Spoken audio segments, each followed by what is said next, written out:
those evening shows on cable, they're really more entertainment than news. Mm. I mean, even Fox, the Fox News daytime shows, the actual news shows, they're pretty good. They really mostly just present the facts. Same thing with the CNN daytime guys. The evening ones, that's just think of it more like remember Larry King show? Oh yeah. That was in the entertainment division of CNN, not the news division. And that's where Tucker Carlson and Sean Hannity and Laura Ingraham, they belong in the entertainment portion or division of Fox, not the news division. They're not journalists. They're entertainers. They're there to get ratings, and they do that. And MSNBC, same thing. They purport to be presenting the news, like Rachel Maddow, and she's pretty good. She has a team of researchers. She presents a lot of stuff, but it's definitely angled and biased. 100%. I don't trust the angle. Again, the fact she has lots of facts, but I don't trust, because the facts don't speak for themselves. Which facts are you not telling me? You're giving me those, but what am I not hearing about? And that's what a good journalist would do. I mean, you know this. You've done graduate research. You can't write a paper without at least adding what the dissent, and at some point, right towards the end of your paper, like this is what might be wrong with this, or this is what some people say, but here's my response to that. But we don't really do that anymore, because it would require like too much effort, maybe.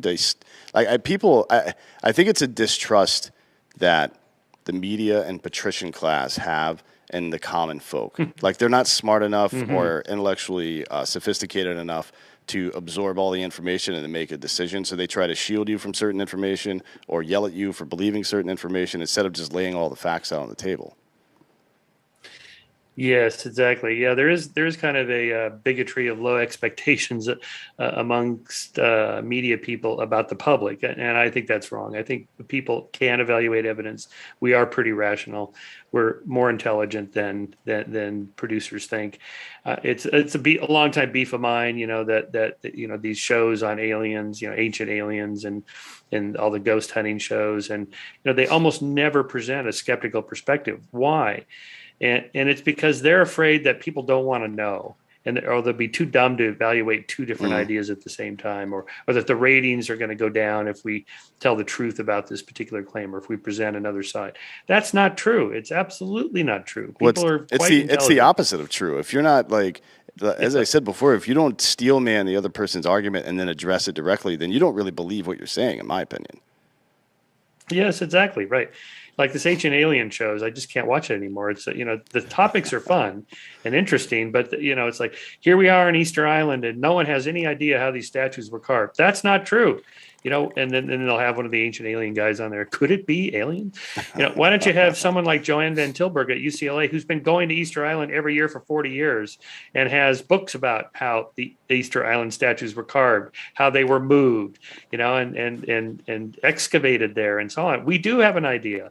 Or the pyramids, how are these pyramids, made? Well, we have some ideas about that. Well, no one knows, so it could be aliens. No, we actually do know.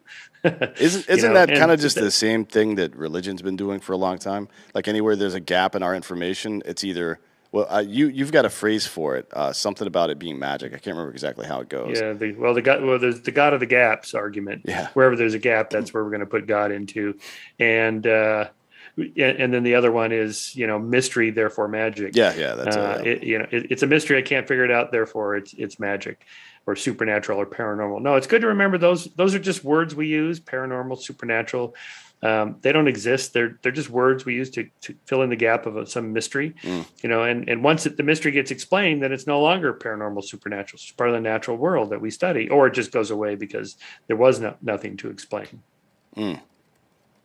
Well, I mean, so I don't remember who it is that said this. It may have been Dan Dennett or somebody like that. But he was like, at no point in human history has a new religious text shown up and disproven something that we believed in science, that we've proven through science, right? It's always been the opposite of that for a long time. Yes, exactly. Exactly. I don't know why people get so bent out of shape about that. I mean, if you believe in some kind of deity, doesn't it seem like that kind of person? Like if I build a house and then I'm a carpenter and I start building other shit inside of my house, I still built the house. You know what? I'm using the natural processes under which that house was built to build more. That's kind of, it seems like that would follow, but for whatever reason, like I don't believe in anything, but like you said, I don't like to believe in anything that I have to believe in. That's a really good way to say that, because that doesn't make any sense to me. Anyways, let's talk about, everybody wants to hear about, oh no, go ahead and respond to that. Well, so I make a distinction between religious truths and scientific truths, and those latter, the religious truths, I put into a larger category of mythic truths. They're sort of mythically true. So, if a religion makes a claim about something and says this actually really happened, I mean, it's the resurrection of Jesus. Jesus was killed and he was resurrected from the dead. Now, do you mean that mythically? Because there's lots of stories of virgin births and resurrections in history, but those are myths, they're stories. And by myth here, I don't mean not true. I mean myth like in a story, like a novel or some mythic story that whether it's true or not is irrelevant. It carries a message, like a moral Zeus. homily, something you're supposed to take, like Zeus, Yeah. something you're supposed to take away from about to apply to your personal life or to society or whatever. And so if that's what you mean, I accept Jesus is my savior or something like that, but I don't mean that it's really true, literally true. Well, then, okay, then that I don't really have a beef with that, because you're not claiming it to be justified true belief or knowledge or empirical truths like in science. Right. And here I'll tell you a funny story. So that I've mentioned on my podcast before. So Richard Dawkins and I are at this conference with Ken Miller, who is a world renowned biologist and debunker of intelligent design creationism. But he's also a Catholic, and he wrote this great book debunking the creationists. But then the last chapter, he says, well, by the way, I'm a Catholic and I believe that Jesus, was resurrected from the dead. So Dawkins starts down this little path in the conversation, so if we found a piece of the true cross, and on a piece of the true cross, there was a little bit of flesh, and we were able to extract the DNA from Jesus.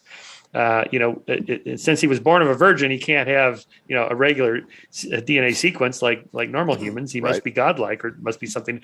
And Miller kind of interrupted him and said, Richard, I'm not claiming any of this is true. This is just what I believe. I'm a Catholic. This is what we believe. Well, that's like cultural religion, right? Okay. That's like almost whatever you mean. Almost all of my Jewish friends, and especially those who either now live in Israel or were there back in the day, I'm not sure they actually believe as literal truth anything about that. I mean, it's just it's almost like a cultural thing at that point, right? Yes, right. Yes, that's right. That's a good way to put it. It's more like a tradition. This is just what we do. We have this food on this particular date to honor this event that happened in our history. And, poking around in the details of exactly what part of it is true is kind of missing the point. Right. Yeah. I mean, as long as they're not being dicks about it, there's no reason to, you don't want to disabuse somebody of their ability to live their life the way they want to. I know you're a libertarian and you believe that to your core, because that is libertarianism. Right. But as long as people aren't being evangelic or trying to affect policy and affect other people's lives, I think it's, and I also think it's extremely beneficial to the group, like whomever it happens to be, to like whatever process you have to build and strengthen and carry on community is a good thing. We're seeing a lot of weird shit is happening lately. Like a lot of different things have taken the place of religion over the last 25 years. And at least religion was old, and we knew that it was like we could deal with that. But all these new things, like becoming a partisan politic person, or believing that biology that we've known for thousands of years isn't real and shit like that. It's like these things have become like a de facto religion to people. And the problem is they're making empirical claims not about where the world or universe came from, but what it's like right now. And that has daily impact on our life. You know what I mean? If we're not operating with the correct information, that's a big deal. Yes, it's like John McWhorter's analogy of anti-racism movement, the whole BLM movement and so on, as being kind of like a religion, where everyone has original sin. We're all racists, and you have to atone for your sins and be forgiven. And you can never really completely cleanse yourself of the sin and on and on. He has a whole book about this, and it's an interesting analogy. I don't think it's literally a religion because there's no Godhead, but it's metaphorically religious-like. It's religious-like. It has characteristics of it, and I think what you're talking about there is, these political movements and social movements engage our religious energies, let's say, to get behind some particular cause and right. follow it enthusiastically. And people do that. Something bigger than yourself that becomes a big part of your identity. That it's not unique to modern culture. That's always been the case with human beings, so far as I could tell. I went to we're tribal, we're social. We sure, want to belong to groups. That's normal, and most groups are good. Most groups you join don't turn out to be cults or crazy political coup type organizations or ISIS or anything like that. Most groups are good, so it's okay to do that. It's just be wary of how far down the path this particular group is going. If it takes you to the Capitol steps on January 6th, where you break into the Capitol, well, maybe you should rethink. This one might have gone a little too far.